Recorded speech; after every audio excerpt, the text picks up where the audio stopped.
Yani mimi katika hiyo upande wa share, yani katika ile kawaida, si ndio? Kwamba mtu labda una biashara, alafu kuna mtu anakuja anaweka hela yake, si ndio? Yeye anakuwa anachukua tu faida. Tuko sawa? Yani concept hii mimi huwa na ikataa kwa sababu yani hakunaga biashara ambayo mtu anashare faida peke yake. Yani hakunaga faida ambayo yenyewe ina guarantee kwamba lazima utapata faida tu. You see that? Ina maana kama mtu anakuwa ni shareholder katika biashara, sawa? Ni lazima afahamu kwamba kuna scenario tatu kwenye biashara. Ina maana kuna scenario ya kupata, kuna scenario ya kukosa, na kuna scenario ya kutokupata wala kukosa. Ina maana unakuwa hujapata faida au hujapata hasara. Sasa itakapokuwa kwamba unaingia kwenye share na mtu ya biashara, kwamba mtu mnachanga labda mtaji, alafu amekuachia wewe ndio operate, utakuwa unampa yeye faida, inapotokea hasara na ibebana kama nyinyi ni shareholder, kwa nini unambebe hasara? Kwa hiyo concept ya kusema kwamba eti mtu anakwenda kuwekeza mahala pesa, alafu yeye anakuwa anakaa anasubiri apate faida, anaitoa tu faida katika ile biashara. Na ndio maana watu wengi kwenye hizi biashara za kawaida ambao hazijafikia kuwa labda makampuni au nini, hizi biashara nyingi za kawaida, watu huwa wana mwisho wa siku wanagombana, kwa sababu ya mmoja lazima atazulumika. Ile ukichukua ile pesa mara ya kwanza unaona ni rahisi, yani kwamba huyu utakuwa unampata faida 200,000 yake sio ni nani, lakini zile challenge za biashara zinapokuwa zina keep on moving, yani mwisho wa siku inakuwa ni tatizo. Sijajua labda nyie kiasibu inakuwa imekaje? Kiasibu imekaje? Yeah, mimi yani hiyo watu wengi nimeona kwamba mwisho wa siku wanafeli katika nani hiyo, katika kategoria hiyo. Hapo kuna scenario mbili. Wewe unazungumza ni ya kwanza, labda niongeze ya pili. Kuna situation inaweza kutokea. Wewe na pesa au mali ambayo inaweza kutumika kama mtaji kwenye biashara. Na kuna watu ambao wanajua hiyo biashara, wewe hujui. Kwa hiyo wewe unachokifanya ni kutoa mtaji, kwa maana kwamba umetoa mali, na wao wanatoa hali, kwa maana wanatoa ule usimamizi na uangalizi wa biashara. Baada ya hapo biashara ikifanyika, faida ikipatikana, mnagawana.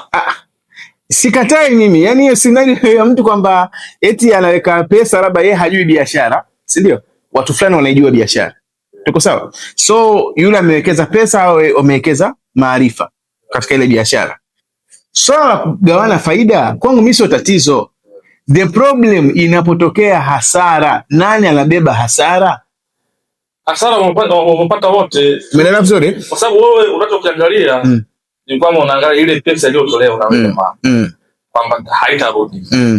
Lakini hao pia wengine wametumia nguvu zao. Na maana in return ile nguvu hatapata payment yoyote kama faida. Ni sawa. Wao wamepoteza nguvu, wewe umepoteza mali.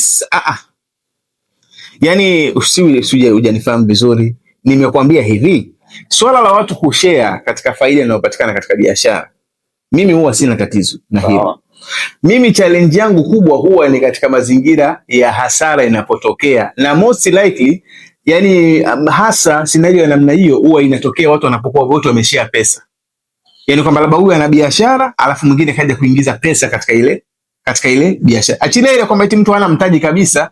Tuko sawa? Wewe ndio umetoa pesa, yeye akafanya ile biashara. Of course ikipatikana hasara, wewe ndio utakuwa umebeba ile hasara uliyotoa pesa. Hata wale wengine wamepata hasara. Sawa, kwa muda wao, nguvu yao na vitu kama hivyo, si ndio? Lakini mimi yani concept yangu ipo zaidi katika zile share za pesa, kwamba fulani labda Peter ana biashara yake ya milioni 10. Tuko sawa? Anakuja labda Omari, yeye ana milioni 8, anataka aweke katika ile biashara. Tuko sawa? Hii scenario hii, yani watu wanapokuwa wanaweka pesa katika mtindo wa namna hii, ni lazima wakubaliane katika circumstances tatu za ile biashara. Lazima wakubaliana. Mara nyingi inaleta shida kwa sababu watu wanakuwa, huyu anayepokea pesa, huyu Omari sikatoa pesa. Asili yake ni kwamba Peter yeye ameshamgarantii mwanangu, mimi nitakuwa nakupa labda 200,000 kila mwezi. Tuko sawa? Sasa hiyo scenario mara nyingi inakuwa inaleta shida kwa sababu yeye anamgarantii tu faida. Lakini biashara ina circumstances ya kupata faida, ya kupata hasara, na wakati mwingine upate hasara wala upate faida. Ndio maana mwisho wa siku watu wanakujaga kuvurugana kwenye mambo ya share. Hizi share ambazo za kawaida ambazo sio zile za official na vitu kama hivi. Wewe anakosea. Sasa watu wengi wanakosea. Na maana kutoa watu wengi siku hizo wamekuwa hawataki mambo ya share. Yaani bwana akiwa na kitu chake anataka kisimamie yeye. Na ukiangalia vizuri share. Hiyo sio share. Uwekezaji. Mimi kuna mtu mmoja yani huo sio uwekezaji kwa sababu unajua share kama ndio lilivyo. Ni kwamba kuna vitu lazima mtakuwa na vinkaa wote kutokana na kile kipato mlichokichangia. Alitoa nyingi atapata nyingi, alitoa kidogo atapata nyingi. So hivyo hata kwenye faida, kwa faida ikipatikana unapata nyingi, utapata kidogo kutokana na hapo kwa hivyo, na hasara hivyo. Sasa hii ya kusema mimi nina mtaji wa milioni 10 kwa biashara, wewe unakuja kuweka milioni 8 wewe upate faida pale, hiyo sio sawa. Sasa hiyo Ali jana hapa ofisini jana kaja mtu, mimi nazungumza naye, ananiambia amechukua pesa ameenda kuweka sehemu, anakuwa yeye anakula faida. Nikamwambia wewe hiyo riba. Nikamwambia hasara ikitokea inakuwaje? Akaonekana kimya. Nikamwambia that is not a business. That is not a business. Yani umekwenda kufanya very dangerous game. Umefanya mchezo wa hatari sana, mchezo ambao una guarantee faida, eti kwamba biashara hii itakuwa inatoa tu faida. Hainaga biashara gani? Mfanye biashara gani ameshakuambia kwamba kuna biashara hainaga hasara. Biashara ambazo zina faida kubwa duniani. Biashara ya madawa kulevya, biashara ya silaha, biashara za vipodozi, lakini hizi zote biashara hizi, sawa? Hizi zote zina poti ya hasara. Zina riski. Ile riski yake ile, si ndio? Ndio inayotengeneza mazingira kupatikana nini? Kupatikana hasara yake. Ndio mazingira jinsi yanakuwa jinsi yalivyo. Lakini sasa utakapokuwa eti wewe unaenda kuwekeza pesa mahala, eti wewe mimi nitakuwa nakula faida. Kwa nini hamdiscuss katika saidi ya hasara? Yeye ikitokea hasara inakuwa. Na mara nyingi watu ambao huwa wana lose sehemu ya capital wanatumiaga lugha hiyo kuwa convince watu wa insert pesa, sawa, katika biashara. Tuko sawa?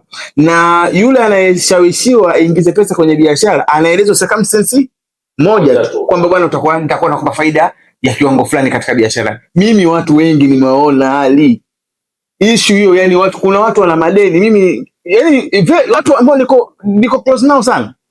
Mtu ana madeni lakini asili ya madeni ni nini? Hakusanya pesa za watu kibao, anawaambia nitawapa faida. Alafu ngoma inakuja inafanya nini? Inachomoa. Mazingira hapo yanakuwaje? Sasa maarifa ya watu wengi kuhusu masuala ya hizi share na nini ni madogo. Umeelewa vizuri? Ni madogo, na watu nyinyi ambao ni expert kwenye masuala ya finance vitu gani, sidhani kama yani watu wanatumia nguvu kubwa kujaribu kuwaelewesha watu, kwa sababu maisha ya watu wengi wanafanya biashara. Umeelewa vizuri? Watu wengi sana wanafanya biashara, lakini maarifa ya kujua ile biashara, riski za biashara ni zipi. Watu wanajua hizo riski za kawaida za TRA za nani, lakini kumbe kuna riski za wewe na rafiki yako ambao inaweza ikafanya ile biashara ile ikawa sababu yenyewe kuvurugana kabisa na maisha mengine yakaharibikia mbaya. Msiwasiliane tena. Kwa hiyo kuna vitu kama vya kujaribu kuchunga kwenye maisha ya biashara, lakini kinyume na hapo maana yake sio mchezo. Kwa mbona